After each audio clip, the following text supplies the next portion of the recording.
10 कदम आप देख रहे हैं, आपके साथ मैं हूं चांदनी धवन। इस बीच एक बड़ी खबर आ रही है। निकाय चुनाव में एसपी को बड़ा झटका लगा है। एसपी के कई नेता बीजेपी में शामिल होंगे। लखनऊ बीजेपी ऑफिस में ज्वाइनिंग भूपेंद्र चौधरी दिलाएंगे सदस्यता और डिप्टी सीएम ब्रजेश पाठक भी इस दौरान मौजूद रहेंगे। ये बड़ी खबर हम आपको बता रहे हैं। निकाय चुनाव में समाजवादी पार्टी को बड़ा झटका लगा है और ये कहा जा रहा है कि समाजवादी पार्टी के कई ऐसे नेता हैं जो बीजेपी में शामिल होंगे। लखनऊ बीजेपी ऑफिस में ज्वाइनिंग उनकी होगी और जो पार्टी की सदस्यता है वो भूपेंद्र चौधरी पार्टी की सदस्यता दिलाएंगे। मैं भारतीय जनता पार्टी प्रदेश की तरफ से आप सबका हृदय से स्वागत करता हूं, अभिनंदन करता हूं। सूची बहुत बड़ी है। विशेष रूप से नगर निगम चुनाव में जो लोग चुनाव लड़ रहे हैं या चुनाव में मुख्य भूमिका में हैं, उनकी सूची में पढ़ रहा हूं। ये सभी साथी दिलप्रीत सिंह जी के साथ लग करके नगर निगम चुनाव में भारतीय जनता पार्टी के प्रत्याशियों को जिताने का काम करेंगे। ऐसे हमारे राजा जी यहां तक हो गया। मैं फिर पढ़ देता हूं। राजाजीपुरम श्री वतन सिन्हा, लेबर कॉलोनी दिनेश कुमार, शीतला देवी विकास सक्सेना, लाल कुआं कौशल वर्मा, मानी लालजी टंडन, आदरणीय रीमा वाल्मीकि, मानी कल्याण सिंह, आदरणीय सोनू रावत, न्यू हैदरगंज द्वितीय आदरणीय अमित गुप्ता, बालागंज प्रथम आदरणीय रीना यादव, जानकीपुरम प्रथम श्रीमती पूजा श्रीवास्तव, आलमनगर श्रीमती अर्चना श्रीवास्तव, फजुल्लागंज प्रथम श्रीमती रिंकी मिश्रा, कन्हैया माधवपुर प्रथम श्री सुरेंद्र पाल, रानी लक्ष्मीबाई आदरणीय अशोक कुमार सोनकर, भारतेंदु हरिश्चंद्र, प्रदीप गुप्ता, कदम रसूल, इस्लामुद्दीन, दौलतगंज श्री जावेद, गढ़ी पीर खां मोहम्मद आरिफ, इंदिरा नगर श्री धीरज गिहार, राजा बाजार श्री नूर अब्बास, शहादतगंज श्री विकास जायसवाल, भवानीगंज श्री मोहम्मद हासिम, अयोध्यादास प्रथम श्री विशाल राजपूत, फजुल्लागंज द्वितीय श्रीमती रेखा सिंह। इसके अलावा शहादतगंज श्री रोहित तिवारी, विक्रमादित्य महात्मा गांधी बाग अमित भारती यादव, फजुल्लागंज द्वितीय श्रीमती रेखा सिंह, श्याम सुंदर निगम, अभिषेक श्रीवास्तव, संतोष कश्यप, आशीष शर्मा, श्री जगन मोहन रावत, श्री मदन श्रीवास्तव, श्री अतुल श्रीवास्तव, श्री आकाशदीप भटनागर, श्री मयंक सोनकर, श्री हरिओम गुप्ता, श्री संजय कपूर, श्री नरेंद्र कश्यप, श्री नफीस, श्री सुजीत श्रीवास्तव, श्री रोहित महाजन, श्री आनंद गुप्ता, श्री अशोक गौतम, श्री सिद्धार्थ श्रीवास्तव, श्री प्रतीक श्रीवास्तव, श्री संदीप श्रीवास्तव, श्री इस्लामुद्दीन, श्री इसरार, श्री अंकुर वर्मा, श्री अभिषेक यादव सहित ढेर सारे जो पदाधिकारी हैं, उन लोगों ने भी भारतीय जनता पार्टी की सदस्यता जो ली है। ऐसे आदरणीय देवनारायण शर्मा जी, श्री रणवीर सिंह कलसी जी, श्री संजय श्रीवास्तव जी, श्री सर्वेश संघर्षी जी, श्री रविन्द्रनाथ गिरी जी, श्री विनोद सैनी जी, श्री अजय सिंह जी, श्री अशोक उपाध्याय जी, श्री मनदीप मल्होत्रा जी, श्री अशोक श्रीवास्तव जी, श्री मोहम्मद आरिफ जी, श्री शैलेंद्र द्विवेदी जी, श्री सुरेंद्र पाल जी, श्री सच्चिदानंद जी, श्री अमित पांडे जी, श्री अमित गुप्ता जी, श्री सचिन शिल्पकार जी, श्री जगदीप सिंह जी, श्री गौरव कुमार जी, श्री सर्वेश सिंह जी, श्री उत्कर्ष द्विवेदी जी, श्री सैयद मियां जी, श्री नमन सायल जी, श्री कपिल वर्मा जी, श्री पवन श्रीवास्तव जी, श्रीमती ऋतु भटनागर जी।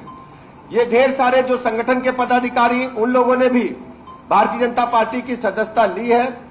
मैं बहुत बहुत आप सबको बधाइयां देता हूं, शुभकामनाएं देता हूं और भरोसा दिलाता हूं कि भारतीय जनता पार्टी सर्व समाज की पार्टी है। माननीय प्रधानमंत्री नरेंद्र मोदी जी के नेतृत्व में सबका साथ, सबका विकास, सबके विश्वास के तहत हम सब काम कर रहे हैं। हमें पूरा आपसे भरोसा है कि हम सब मिलकर के अपने प्रदेश को एक उत्तम प्रदेश, स्वर्णिम प्रदेश बनाने के लिए माननीय मोदी जी की नीतियों के अनुसार, भारतीय जनता पार्टी की नीतियों के अनुसार काम करेंगे। और हम आपको भरोसा दिलाते हैं आपके सम्मान से कभी भी हम लोग कोई समझौता नहीं करेंगे।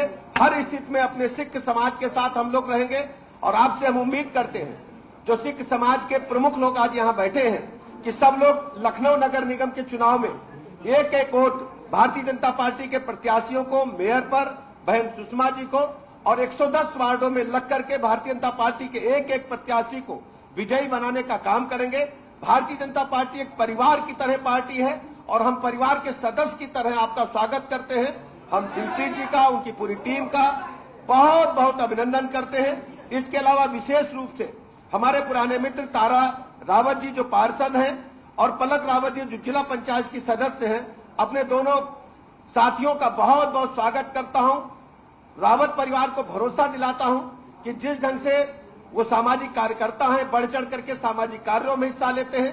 पार्टी हमेशा उनके साथ रहेगी और हम सबकी भी जिम्मेदारी है कि भारतीय जनता पार्टी की रीति और नीतियों को आगे बढ़ाते हुए आदरणीय मोदी जी के और भारतीय जनता पार्टी के जो नीतियां हैं उन पर हम सब काम करते हुए अपने प्रदेश को और मजबूती देने का काम करेंगे। मैं मीडिया के साथियों का बहुत बहुत अभिनंदन करता हूं। 2 दिन मैं कर्नाटक के दौरे पर था, इसलिए आज भीड़ अधिक थी, आने में मुझे देरी हुई, इसके लिए मैं क्षमा मांगता हूं और भरोसा दिलाता हूं कि हम सब भारतीय जनता पार्टी के कार्यकर्ता पूर्व की भांति तन मन से समर्पित होकर प्रदेश को एक स्वर्णिम प्रदेश, उत्तम प्रदेश बनाने के लिए काम करते रहेंगे। नगर निगम चुनाव में प्रचंड बहुमत से कमल खिल रहा है, इस बात की सूचना मैं अभी से आपको दे रहा हूं। बहुत बहुत धन्यवाद, आभार। तो अभी आपने यहां पर डिप्टी सीएम ब्रजेश पाठक को यहां पर सुना है, क्योंकि समाजवादी पार्टी के कई ऐसे नेता हैं जो बीजेपी में शामिल हो चुके हैं और जब सदस्यता दिलाई जा रही थी उस वक्त की तस्वीर आप देख रहे हैं, तो एक बड़ा झटका समाजवादी पार्टी को लगा है। हमारे सहयोगी शबाब हमारे साथ फोन लाइन पर जुड़ गए। शबाब, एक बहुत बड़ा झटका समाजवादी पार्टी को और कई ऐसे नेता हैं जो बीजेपी में शामिल हो गए।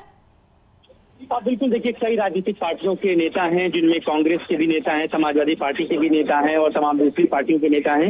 इनमें बड़ा नाम जो है वो कांग्रेस के पूर्व कैंट से प्रत्याशी डीपी का है। डीपी लखनऊ कैंट से चुनाव लड़े थे विधानसभा का और प्रियंका गांधी के बड़े करीबी माने जाते थे और कहा यह भी जाता था कि लखनऊ सदर से उनको जो टिकट मिला था जो है वो प्रियंका गांधी के सपोर्ट के बाद ही मिला था। हालांकि वो ब्रजेश पाठक के ही खिलाफ चुनाव लड़े थे और उसके बाद आज उन्होंने भारतीय जनता पार्टी की सदस्यता ली है। इसके अलावा दूसरे भी समाजवादी पार्टी के जो नेता हैं, जो कार्यकर्ता हैं, उन्होंने ज्वाइन किया। समाजवादी पार्टी के सरोजनी नगर से जिला पंचायत की सदस्य पलक रावत जो है उन्होंने आज भाजपा ज्वाइन की है। इसके अलावा समाजवादी पार्टी के ही हैदरगंज द्वितीय वार्ड से पार्षद ताराचंद रावत ने भाजपा की सदस्यता ली है। राममूर्ति वर्मा की बहू जो है वो पहले ही बीजेपी ज्वाइन कर चुकी हैं। तो इस तरीके से तमाम जो नेता कार्यकर्ता हैं पार्टियों में ज्वाइन करने का सिलसिला जो है वो लगातार जारी है। आज चूंकि ब्रजेश पाठक खुद इन नेताओं को पार्टी ज्वाइन कराने के लिए पार्टी कार्यालय में पहुंचे थे, लिहाजा इन नेताओं का भी पार्टी ज्वाइन करने के बाद जो उत्साह है वो देखते ही बनता है। इनका कॉन्फिडेंस लेवल भी बढ़ता है जब बड़ा कोई नेता इनके लिए पार्टी में दरवाजे खोलता है। सीधे तौर पर ब्रजेश पाठक ने इन लोगों को संबोधित करते हुए ये बात साफ की कि चुनाव की तैयारियों में जुट जाना है और निकाय चुनाव में ट्रिपल इंजन की सरकार का जो लक्ष्य है उसके लिए सबको एक एक वोट के लिए मेहनत करनी है और आज भाजपा में इस ज्वाइनिंग को बड़े लेवल पे देखा जा सकता है। शबाब, ये भी बताइएगा, क्योंकि आप बता रहे हैं यहाँ पर कि कई पार्टी के नेता जो है बीजेपी ज्वाइन कर चुके हैं, लेकिन इसके पीछे वजह क्या कुछ बताई जा रही है? क्योंकि निकाय चुनाव 2 चरणों में होना है, 4 मई और 11 मई, लेकिन उससे पहला जो पार्टी को झटका लगा है उसे कैसे समझा जाए? और देखिए ये अमूमन हर चुनाव में होता है, ये कोई नई बात नहीं है कि चुनावों के समय पार्टी को छोड़कर दूसरी पार्टी में नेता जाते हैं। असल बात टिकटों के बंटवारे से ही जुड़ी होती है, क्योंकि बहुत सारे नेता हैं जिनको अपनी पार्टियों में टिकट नहीं मिलता तो वो दूसरी पार्टियों में दरवाजे उनके लिए खुल जाते हैं, क्योंकि हर पार्टी जिताऊ कैंडिडेट देखती है। लिहाजा अगर कोई उनको लगता है कि मजबूत प्रत्याशी है और ये वहां पर संबंधित पार्टी में इसको टिकट नहीं मिला तो अमूमन सभी पार्टियों में इस तरीके की ज्वाइनिंग होती है। भारतीय जनता पार्टी यही बहुत बड़ी वजह है कि अपने टिकटों के बंटवारे को सबसे लास्ट स्टेज पर जाकर अनाउंस करती है, एक समय दिया जाता है। यानी ये समझा जाए शबाब, ये समझा जाए कि टिकट के बंटवारे को लेकर कहीं ना कहीं नाराजगी भी हो सकती है, जिसकी एक वजह ये भी बताई जा सकती है। हालांकि अमूमन ऐसा देखा जाता है कि चुनाव के वक्त में कुछ नेता जो होते हैं वो पार्टी बदलते हैं, अगर समाजवादी पार्टी से है तो बीजेपी ज्वाइन कर लेते हैं, तो ये सिलसिला लगातार देखा ही जाता है। बहुत शुक्रिया इस पूरी जानकारी के लिए शबाब।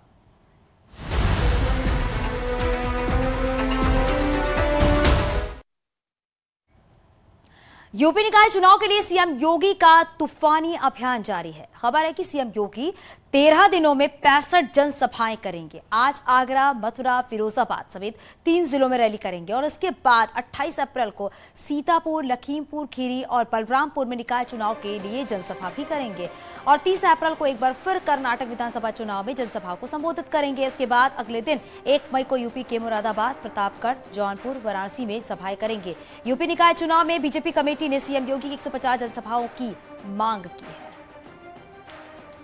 तो सीएम योगी आदित्यनाथ आपको बता दें कि चुनावी जनसभा को संबोधित करेंगे। 30 अप्रैल को कर्नाटक में रैली और उसके बाद 1 मई को मुरादाबाद, प्रतापगढ़, जौनपुर में रैली करेंगे। 1 मई को ही वाराणसी में भी जनसभा को संबोधित करेंगे। आपको चुनावी अभियान और आपको बताते चल रहे हैं कि कहां पर सीएम योगी आदित्यनाथ जनसभा को संबोधित करेंगे। आज मथुरा, आगरा, फिरोजाबाद में पहुंचेंगे, जहां पर बीजेपी के पक्ष में वोट की अपील भी करेंगे। और साथ ही अब ये भी है कि आने वाले टाइम में, क्योंकि पहले चरण के चुनाव की बात करें तो 4 मई को है, दूसरे चरण का चुनाव जो है वो 11 मई को है, रिजल्ट जो है वो 13 मई को घोषित होंगे। लेकिन उससे पहले देखिए ना, 13 दिन में 65 जनसभाएं करेंगे सीएम योगी आदित्यनाथ।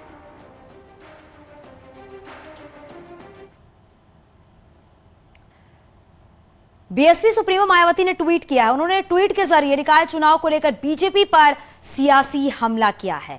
उन्होंने लिखा है कि यूपी में मेयर, सभासद, नगर पालिका और नगर पंचायत अध्यक्ष के लिए हो रहे चुनाव में इन संस्थानों में जबरदस्त भ्रष्टाचार, सड़क, सफाई, नाली समेत विकास का घोर अभाव, हाउस टैक्स में मनमानी वृद्धि व उन पर भारी ब्याज आदि जंजालों से मुक्ति के लिए बीएसपी जैसा सर्वजन हिताय परिवर्तन जरूरी है। स्वाभाविक है कि यूपी के लोग अगर अपनी हर रोज की मुसीबतों, जंजालों, जुल्म, जाति और लगातार दुष्कार हो रहे हैं तो जीवन व असुरक्षा आदि से मुक्ति चाहते हैं, तो उन्हें भाजपा सरकार के लुभावने वादे और कागजी दावों के छलावे से बाहर निकलना होगा। बीएसपी की यही अपील।